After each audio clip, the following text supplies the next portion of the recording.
Good evening, everyone. I'm Carmine Gemei. Yesterday evening, the Kelly Walsh football team didn't practice. That's because they were doing something much more important. The Trojans volunteered at Rescued Treasures thrift store in Casper. They reorganized the entire place. Even though there were some clothing items they refused to touch. The fellows also gave the thrift store a new coat of paint and took the time to make fun of their new head coach, Aaron McKelkey. After helping out at the thrift store, they visited the Wyoming rescue mission for a Q&A with the homeless. The Trojans aim to create a brotherhood based on serving others more than themselves. Some of these guys are just animals. You give them a job and they do it, and some of them kind of pretend to look busy, so they're getting exposed probably while you're filming them.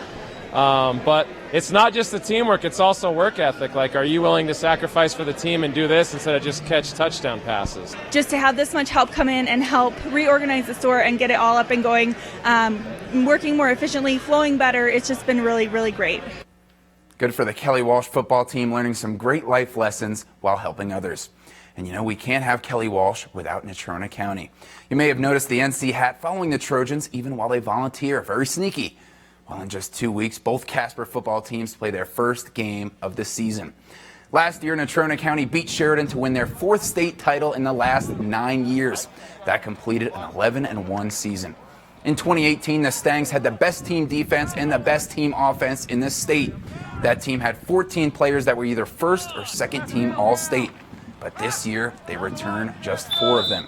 Here's head coach Steve Harshman before his 29th year leading NC. Well, you know, football is such a developmental sport, and every week or two is a big deal in a young person's life. And so these kids keep changing, you know, every day, every week. And so it's fun to watch that. And I think the biggest thing is you come out, you work together, you keep getting better, you know, and that's just a process every day. Before those guys hit the big field, many of them played youth football. There's still time to sign up for 2 tackle football leagues in Casper.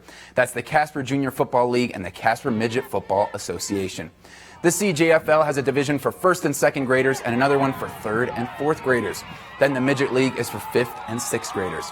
Right now, each league has between 200 and 250 players registered. And some of these youngsters want to have a long football career. I asked a 7-year-old named Dylan, for how long do you want to play football? Till I'm like 80. Wait, no, not 80. 25. That was my dream ever since I was a little girl, and I like it because it's fun. Doing all the moves and hanging out with people I don't really know, and I meet new friends. It's good to see the kids coming in. You know, we hear stories where they're very shy, they don't know what to do. And then we get to see them, you know, blossom into a player who's running plays and having fun and making friends along the way and making sure they're doing it safely. The Pokes are trying to apply those life lessons before their opener against Missouri. One of their focuses is developing a replacement for their former all-conference running back, Nico Evans. And right now, there are 2 clear frontrunners. One is last year's 2nd leading rusher on the team, sophomore Xavier Valladay. And the other is Louisville grad transfer Trey Smith. The good news for the Pokes is during their careers, both guys have averaged better than 5 yards per carry.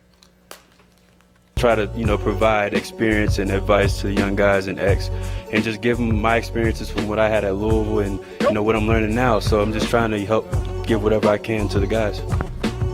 As far as experience playing with Coach Bo and his program, just having the experience just to, run the ball, protect, just make plays. I think my leadership, we both play parts, from game experience. So I say that's pretty good right there. And guys, tomorrow high school tennis starts. Everything in the fall is starting, and Kira Grogan will have that full coverage tomorrow. Tennis, yeah, I'm excited for that. Your favorite? It is my favorite. I like tennis. I'm U.S. not very Open's good. coming too. We already talked about that, but I'm really excited for that too. Yeah. It's in New York. It's gonna be great. It is in New York. Cement courts, Not so clay. faster game. Right. So it's gonna be cool. It'll be like pong. A little bit more spin on the ball. It's true. All right. We'll be right back. We know tennis.